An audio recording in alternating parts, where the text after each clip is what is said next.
Welcome back to Joshing Nature. I'm Josh, and this time we're going up an alpine lake in search of fish, and we're bringing some bread to make some honey butter bread. Well, we'll be camping at Snowline, so it'll be pretty cold, but I've got a sleeping mat and a hammock to keep me off the ground. Should be a really interesting experience. Hope you guys stick around for the whole thing. Yo, what's up everybody? We just got to the parking lot. There's our destination right up there. Some of you might recognize this place as Crystal Mountain, but there's actually a ton of nice little trails tucked away once the snow's melted. But in my case, I'm just gonna be heading up through the snow and hopefully pitching up a little hammock by Henskin. So as I was getting out of the car and heading up, this wonderful lady, Natalie, she offered me a lemon for the fish, and I just couldn't refuse. And she was insistent on it, but that should definitely level up our fish. This time of year, morels are popping up at around like 3,000 to 4,000 feet of elevation, and I'm just along the side of the forest here trying to scope out some potential morels. It would be pretty nice if we could add that to our catch and cook menu. The vegetation is pretty undergrown, so it might be too early in the season at this point. I'm a huge believer in these trekking poles. It really reduces the strain on your knees and just makes hiking up weight a lot easier. Plus, if you want to do this for a long time like I do, I feel like you really got to take care of your body. No more puffer. Doing way better actually getting some ventilation in here. You know, having a water bladder is insanely convenient.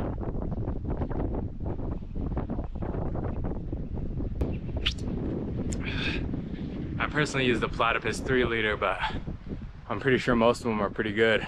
Man, this hike has been straight uphill. We are officially at the snow line, which is I think around 4,600-ish.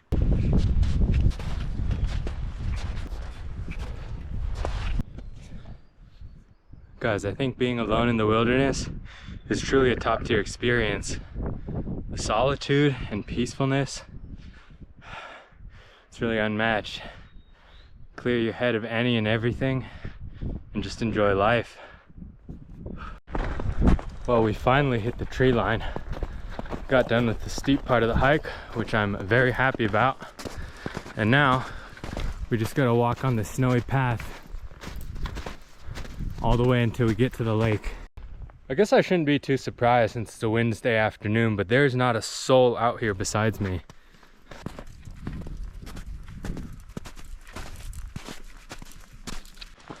We're coming up on our one and only stream crossing here, but it looks like people have laid out quite a few sticks down there, and should be really easy. Actually, hold on. The snow hasn't really melted enough, so I could just go right over.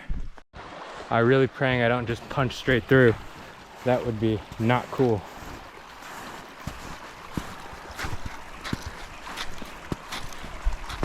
Oh, yep, I'm good. Ultra clean water. Probably be drinking some of that later. Based on the way this ground here is all melted, I think the snowpack at the top where the lake is going to be perfect. There should be patchy spots where there's dirt exposed, so I'll be able to build a fire, warm up the soil, and stay nice and toasty tonight despite the frigid temperatures. Just fell into a little pit knee deep. Do my best to avoid those so that way my socks don't get soaked too early on. I do have a spare pair, but I'd rather not have wet feet all night. Guys, I'm so ecstatic. The water is melted just like I thought it'd be. You guys can see through the trees right there. Lots of exposed water. And at the base of all these trees, we've got exposed soil too. The conditions couldn't be better. No bugs, hardly any animals, definitely no bears, because there's nothing for them to eat right now. And it's just me and the fish. This literally never gets old. I mean, look at that. That is insane. Now that we've arrived at the lake, I want to get my camp set up first. This time I brought a hammock to sleep in. So I'm looking at that tree line right over there. And then once my hammock is set up, I might collect some firewood and do some fishing. Let's see how these things go. I think this little clearing right here looks optimal. I'm thinking I'll tie one end of the hammock to this tree and the other one to this tree.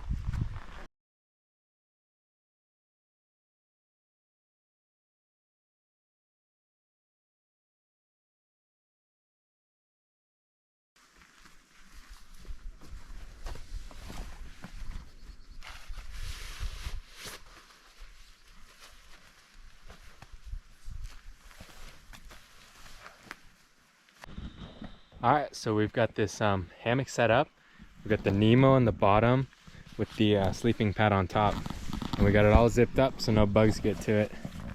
I'm gonna get the fishing pole ready and probably add some water to my bread dough so that way it can start fermenting. Got good things coming, guys. All right, as frequent viewers of the channel may know, I love the GX2 Ugly Stick.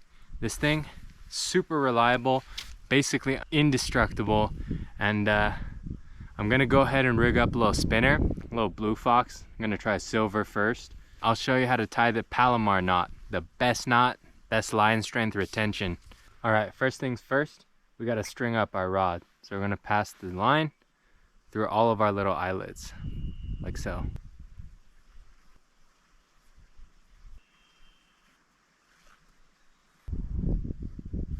Once you've got it all strung up, you're gonna wanna double check and make sure it's passing through one eyelet each. Sometimes it'll get wound up at the tip and that'll really mess with your casting and fishing experience. So here's our size 2 silver blue fox. It's not a small lure, so hopefully these fish are a little ambitious. Anyways, I'm gonna show you how to tie the Palomar knot. So you're gonna take your lead line, pass it through like so. You're gonna have something like this. And then with your tag end right here, you're gonna string it back through the loop. Let me hold this so you can actually see. Boom. Now you should have something like this. You see how there's 2 lines going through?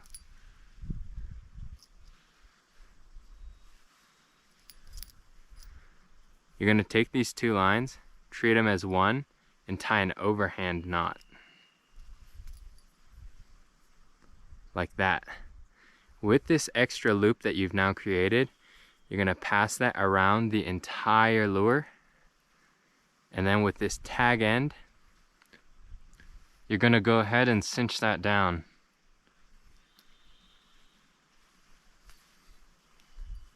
This is the final product. I'll just bite off this extra piece so the appearance is better in the water. Now that we got our fishing rod all set up, we can go ahead and hit the lake. Once I get close to the water, I'm gonna try and keep it down so I don't scare the fish. These alpine environments are a little bit more sensitive than these big lakes. And sometimes I feel like when I talk too loud, the fish get spooked off. I'm looking at the water and it seems like the stream feeds in right about there. I'm gonna give this channel a little cast and see if I can't get something.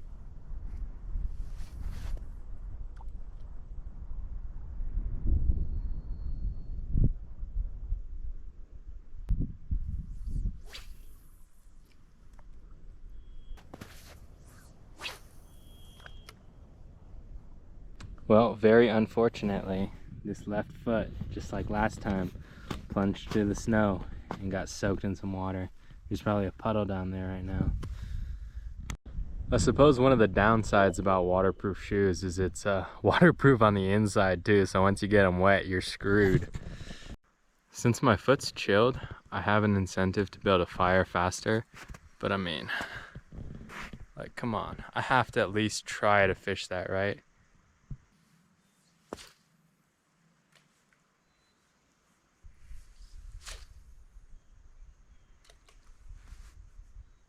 Well, unfortunately, it doesn't look like we're gonna get anything for now. So why don't we go back to camp, get that bread started, get that fire started, and warm up.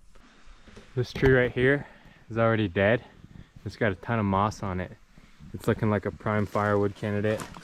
So I'm thinking about just chopping it right about here and then piecing that up. Should be sufficient for what I need. All right, got a nice little notch. Yep, that's what we're looking for.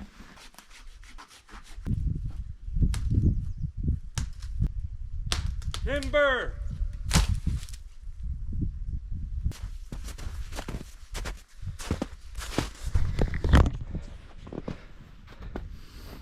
How about that, huh? Guys, look at that little gray jay that came to visit. Hi, buddy. Oh, look at him bouncing around. I'm gonna have to trim all these off with the axe.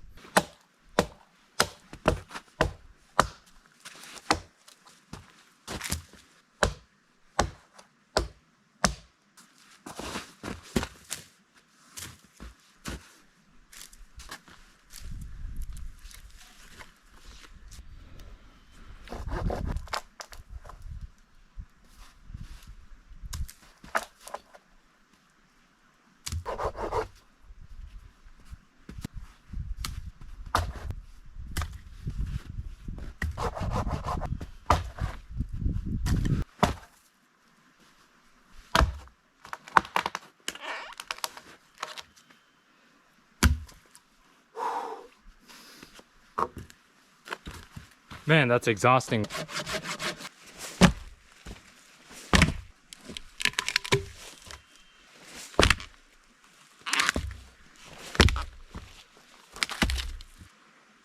We got all the lumber chopped up right here. Basically that whole dead tree. Since we have this infinite bundle of moss here, starting a fire shouldn't be too hard. I'm just gonna make like a little pile with some lichen and thin sticks. Get that sparked up and just chuck more of this stuff on there. Should go up real easy, but you're about to find out.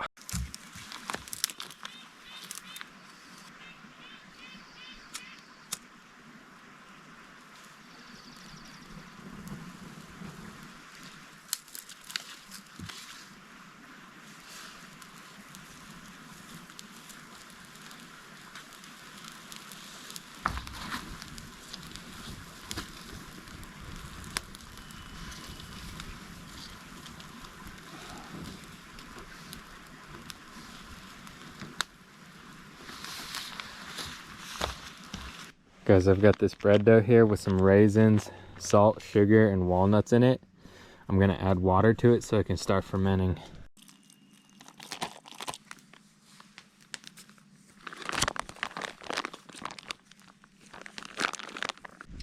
Got my bread fermenting by the fire.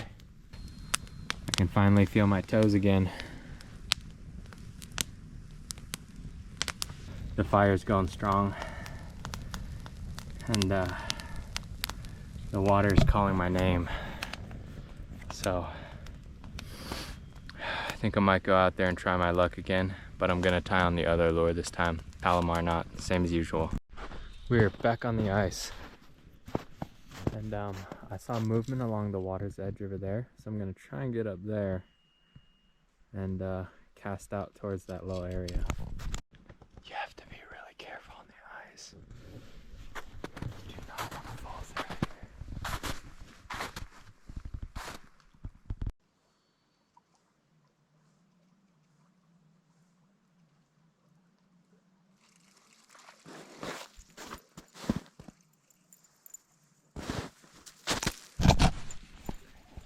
Guys, we got our first brook trout. Look at that thing. What a lively little fellow. So these brookie are actually char.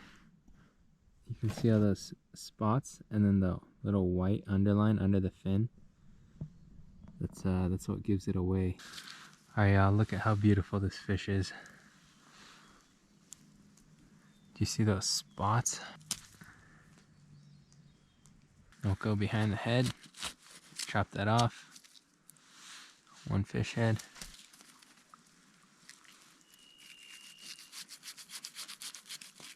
Boom.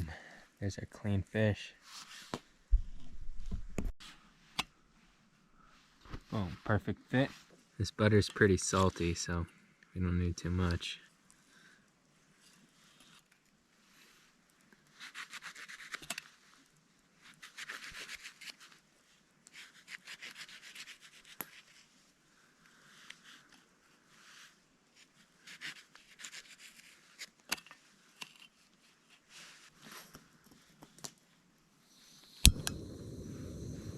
Oh.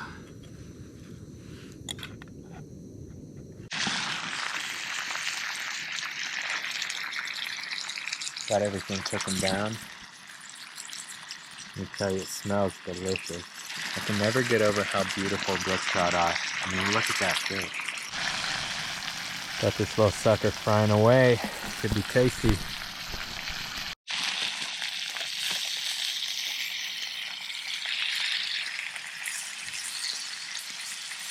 We call that extra crispy. Well, it might not be the prettiest catch and cook you've ever seen, but it sure does smell good. Check that out. There it is. Little trout on a bed of lemons. I wish I had a plate to plate it on, but you know, you make do with what you got. Got this little trout here, all fried up with the garlic butter, the garlic and herb butter, salt, pepper, on a bed of little lemons here. We're gonna give it a try.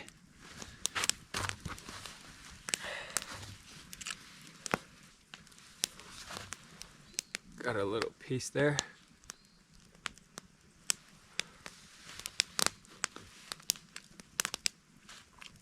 Wow. It's surprisingly good. Wow.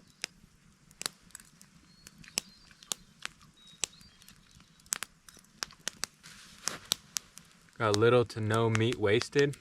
The whole spine right there.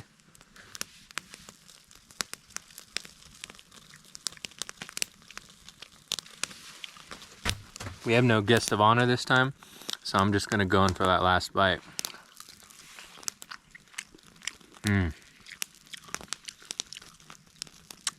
That might be one of the best trout recipes yet. The lemon with the butter, going crazy. Oh my God, that's flavorful. All right, y'all, so that trout was delicious, but this oven has been heating up for a while now. I guess this fire rather. And I think that little spot right there on the rock would be perfect to test our little dough on. Let's see how that piece of bread does. It might not be great, but we will find out. Well, it's actually developing some crust, but I'd say that's a test run. I don't know if that's gonna get a whole lot better. All right, well, here's our little bread. You can see some of the walnuts and some of these burnt raisins. We're probably gonna have to scrape off most of it, but it looks nice on the inside. The steaming fresh bread. Wow. Here that is.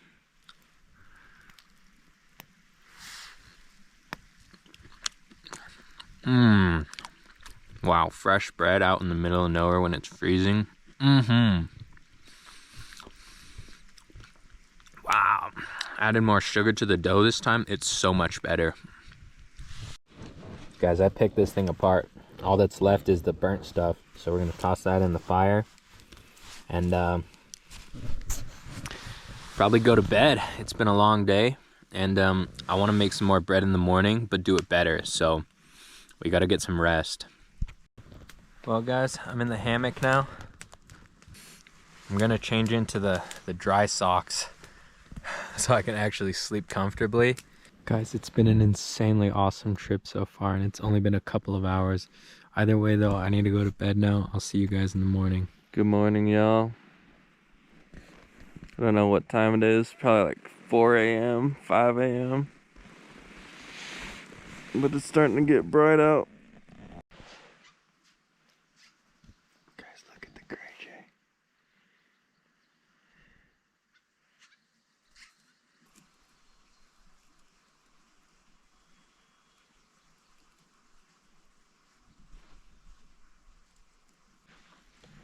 Now that looks like some dough that's been fermenting.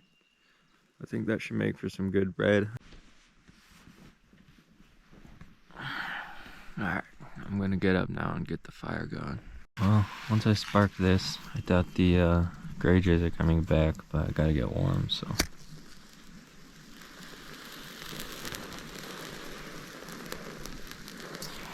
Drying off that sock from yesterday too.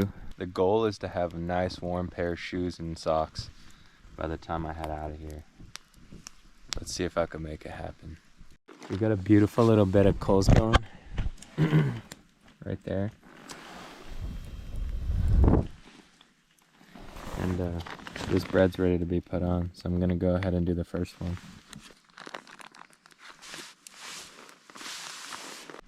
This side's looking pretty good. The other side still needs some time, so I flipped it around. Guys, it's the moment of truth. I've got my honey here. These two little pieces of bread right here and right here are done cooking. I'm just gonna scrape off the char and we're gonna have a taste.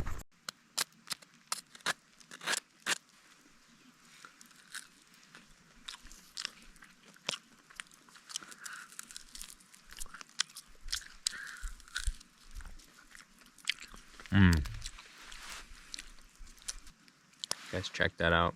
I'm gonna go in with some of the honey because it tastes amazing already.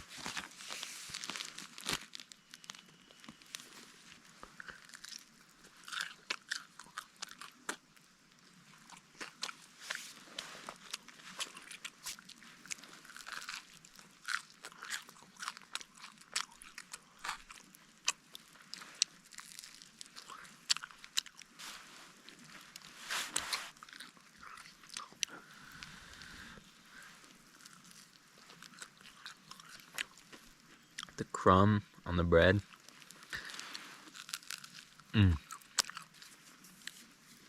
Well, the fingers are a little darkened from the meal, but that was amazing. Wow. Well, when it comes to cooking bread on coals, I've still got a lot of learning to do. But I think it's been a fantastic experience, and I've learned a lot about what it takes to make a good bread dough outside. What I've really taken away from this is that, one, you need to control the hydration. When it's too wet, it basically just smothers the coals. I need like a little more separation between the coal and the bread. And two, is that you need a lot of coals. You need more than you think probably, because you want to cover the bottom and the top. So that way you get a nice, even, thorough cook. And yeah, with the hydration, you can knock the coals right off just like Luke does. And his probably tastes a lot better than mine. At least the outside. Like, my outside is basically inedible. But anyways, I'm gonna pack up the rest of my stuff and start heading down the mountain. Guys, I'm convinced the Nemo's unbeaten. Look at this. Perfect little chair in that little ditch I dug out. Oh my god. Guys, it's literally 50 bucks. There's nothing quite like it. Getting one last look at this little lake here before we head down. Always gotta make sure to take a couple extra seconds to appreciate what, you know, nature's providing for us. These immaculate views, this fresh air, and absolutely no disturbances. Except for the snow rolling your ankle, apparently. I'm all packed up, about to head out, but these gray jays keep coming over to the fire and picking out the little bits and pieces of burnt bread. Quite a scene to witness. And while I'm technically alone out here, it doesn't really feel that way with all these little birds coming to visit me.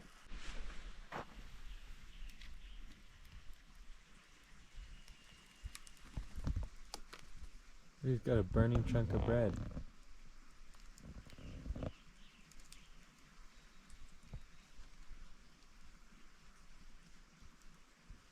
Didn't know what to do.